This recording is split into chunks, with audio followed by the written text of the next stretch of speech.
ప్రభుత్వం రమ్మని ఉద్యోగులు కొంతకాలం ఆగమని తరలింపు వ్యవహారం రోజురోజుకి సంక్లిష్టంగా మారుతోంది. డెడ్ లైన్ లోపు ఉద్యోగులను అమరావతికి తీసుకెళ్లడం అసాధ్యమని గ్రహించిన ప్రభుత్వం మరికొంత వెసులుబాటు ఇచ్చింది.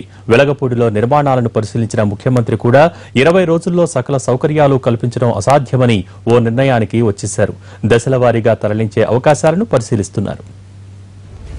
హైదరాబాద్ సచివాలయం నుంచి అమరావతికి ఉద్యోగుల తరలింపుపై సర్కారు వైపు నుంచి తప్పటడుగులు కొనసాగుతున్నాయి. జూన్ 27 నాటికి వెలగపూడి సచివాలయం నుంచే పాలన కొనసాగుతుందని చెబుతున్న ప్రభుత్వం అందుకు తగ్గ పరిస్థితులు లేకపోవడంతో వెనకడిగేసింది. ఇప్పటికిప్పుడు పూర్తి స్థాయి పాలన అమరావతి నుంచి అసాధ్యమన్న విషయాన్ని ప్రభుత్వం గ్రహించింది.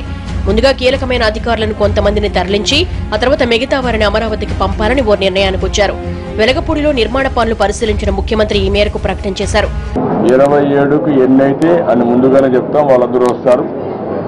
అక్కడి నుంచి ఒక 4 రోజులు అటు ఇటు బిల్డింగ్స్ అవి పూర్తయితే అవన్నీ కూడా ఇన్ఫార్మ్ చేస్తాం.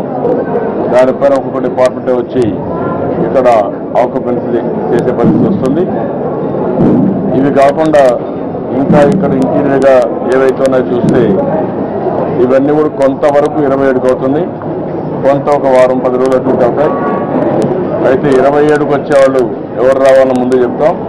27 నుంచి ఒక పద్ధతి ప్రకారం ఎవరు వస్తారో అవన్నీ నోటిఫై చేసుకుంటూ వస్తాం. దీనికి అప్రోచ్ రోడ్స్ అన్ని కూడా ఏమేం కావాలో అవన్నీ కూడా రెక్టిఫై చేయమన్నాను. ఉద్యోగుల తరలింపు విషయంలో వాస్తవాలకు ప్రభుత్వం చేస్తున్న ప్రకటనలకు పొంతం లేకుండా పోయిందనే అభిప్రాయం ఉంది. డెడ్ లైన్ 27 అంటూ మంత్రి నారాయణ పదే ప్రకటన చేశారు. రోడ్లు, వసతి, మౌలిక సదుపాయాలపై లేవనెత్తిన అభ్యంతరాలు పట్టించుకోలేదు. తాగునీటి నుంచి ఆఫీస్ వ్యవస్థ వరకు ఎన్నో సౌకర్యాలు ప్రభుత్వం కల్పించాల్సిందే. 20 రోజులు అవన్నీ ఏర్పాటు చేయడం అసాధ్యం. దీంతో 27 డెడ్ లైన్ నుంచి ప్రభుత్వం కాస్త వెనక్కు తగ్గింది. వాస్తవానికి అమరావతి నుంచి పాలన విషయంలో సీఎం చాలా సీరియస్ గా ఉన్నారు. అయితే ఉద్యోగులను తరలించే విషయంలో అధికారులు, మంత్రులు ఆయన ఖచ్చితమైన ఫీడ్బ్యాక్ ఇచ్చినట్టుగా కనిపించడం లేదు. ముఖ్యమంత్రి స్వయంగా పరిశీలిస్తే తప్ప వాస్తవాలు బయటకు రాలేదు.